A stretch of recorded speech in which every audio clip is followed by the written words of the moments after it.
What's up? How you doing? Here we are gonna make a meal. Have New York strip, have ribeye, and I have a rack of lamb. Rack of lamb. I do not like lamb. That's for my daughter. I'll eat lamb like this in New Zealand, lamb chops. But if I had a choice between that and steak, 11 times out of 9, I'm gonna take the steak. The lamb, to me, I don't like the flavor. I mean, yeah, okay, you put a little garlic, salt, pepper, and a few other things to disguise it. I'll eat that. And if the year is 1937 and we're going through a Great Depression and that's all they have, I'll eat that. But give me the steer, the bull, much better. So we have garlic, salt, pepper, oregano, and that's it. Keep it simple. And right now we're having a beverage, Bulletproof. See that? Bulletproof latte, cold latte. Same people that have the beans, that they sell the beans. Just really good, nice and cold. Good.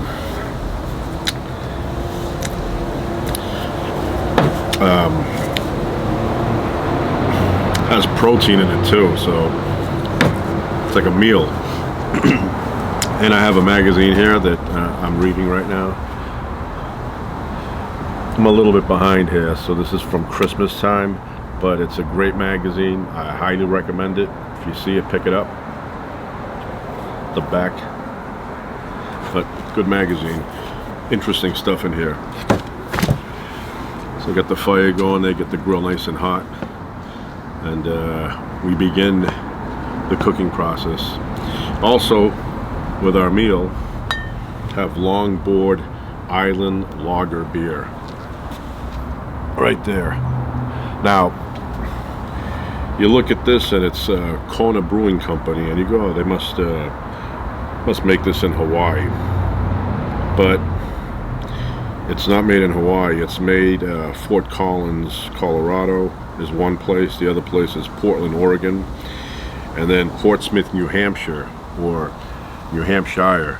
That's where they brew this stuff. But really good quality beer. Highly recommend it. Drink responsibly, don't overdo it. One with your meal. But yeah, that. People surfing. So it's a good beer. Nice and crisp. Right here, carved into the, raised into the bottle, it says Liquid Aloha. And speaking of Aloha, there's an episode of one of my favorite shows of all time, Hawaii Five-0, and it's like they're jewelry thieves.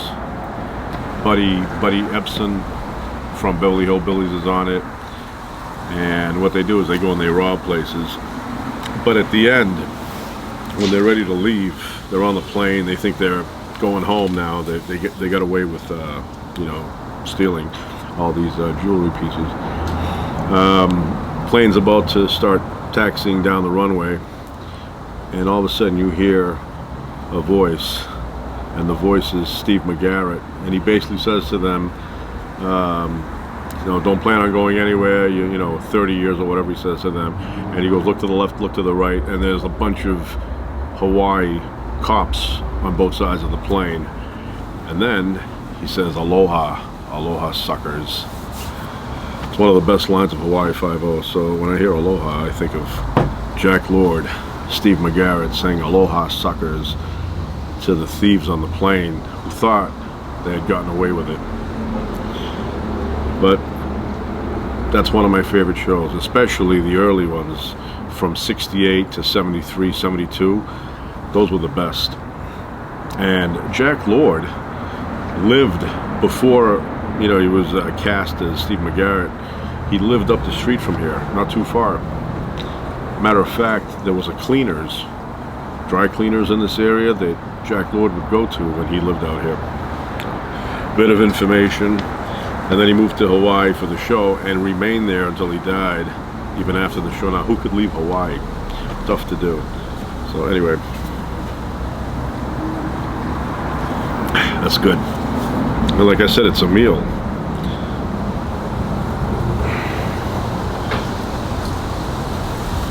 No sugar on this one, but it's you know, it's good. 8 grams of protein, 5 grams of fat, MCT oil, and I guess MCT oil provides a fat-burning, high-energy fuel. That's what that is, high energy. I'm getting ready to run like Steve Austin in slow motion.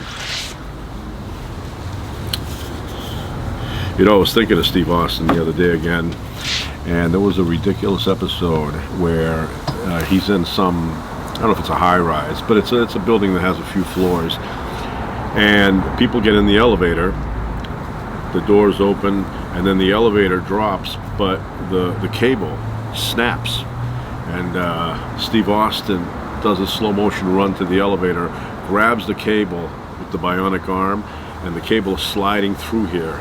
Now, the elevator is probably 10,000 pounds, maybe 5,000, who knows?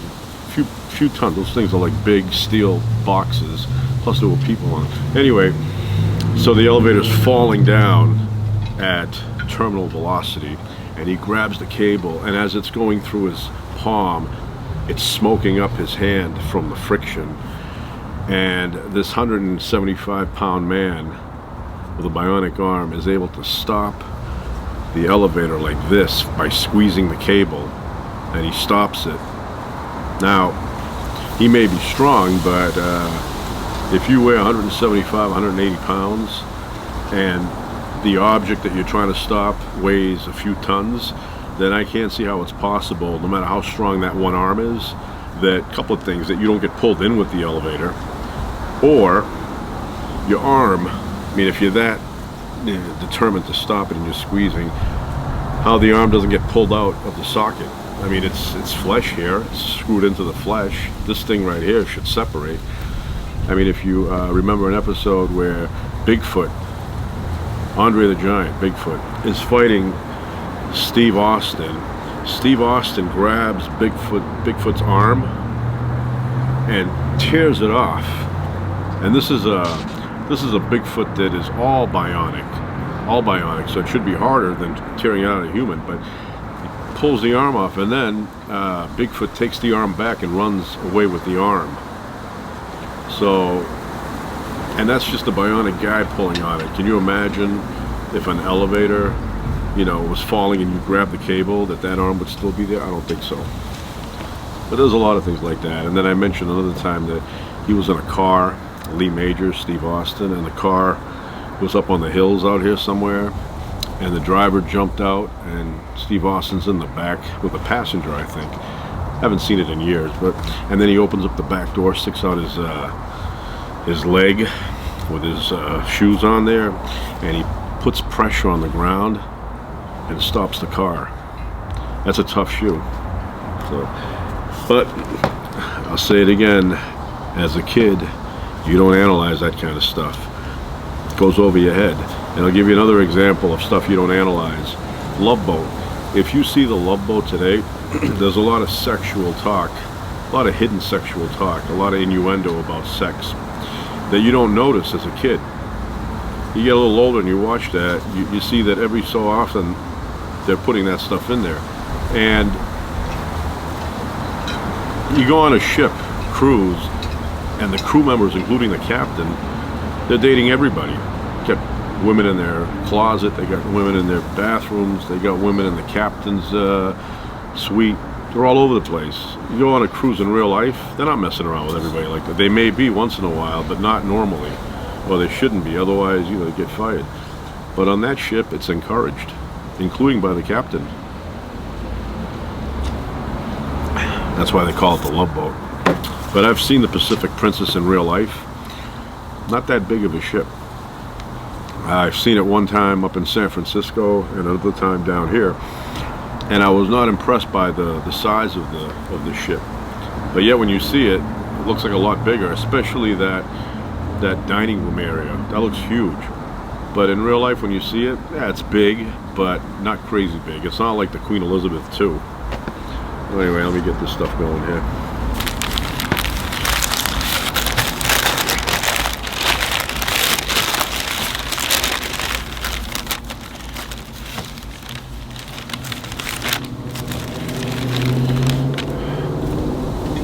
this rack of lamb. Not a fan of that. Even touching it annoys me. But you know, people like it. In the old days, if I was trying to decide what animal would become food, and I saw lamb going by, I would treat that the same way today we treat lion. Nobody looks at a lion and says, we gotta eat that. I would say that that can go. But the cows and the steer and the bulls, be concentrating on that stuff. And then here, that's a ribeye. 1.2 pounds. 1.2 pounds of ribeye. And then we have New York strip, which is a little bit less fatty. Got 2 of those. Look at that. Look how thick that is. Put that there. Got another one here. That good steak.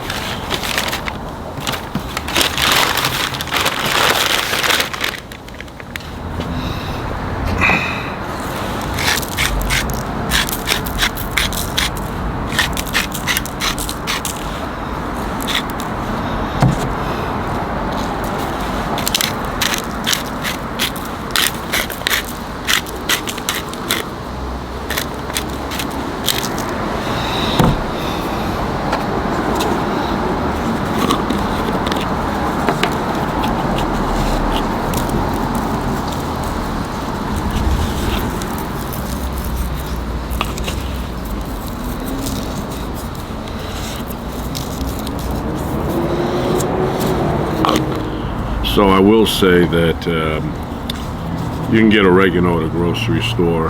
McCormick makes oregano. A lot of brands that make oregano. This one here doesn't have a label, but this one, it comes from Greece, the country, Greece. And you can tell the difference just by smelling it. Like this one here has, I want to say, maybe 7-8 times the aroma of the stuff you buy in a grocery store. Like, you could smell this from, like, if I were a shark and I were in the water, I could probably smell this from like 8 miles away. That's how good this stuff is. Where McCormick, they make great spice, but not compared to this. Side by side, if you smell one with the other, the McCormick one is more anemic, or it's anemic compared to this. I want to say more anemic. But this one here, you open it up, ah man, it's like delicious. Now sometimes I don't put oregano. I did today, but sometimes I don't, because it tends to give a little bit of a bitter flavor, and some people, you know, they don't want it, but I like it. Occasionally I don't put it though. So anyway, good stuff. Highly recommend oregano if you can find the stuff from Greece. Buy it. So, gonna get a knife, gotta separate these things.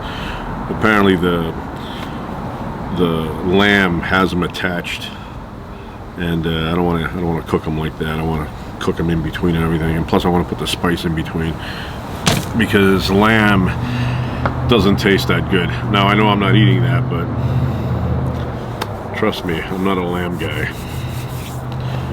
Do not like lamb.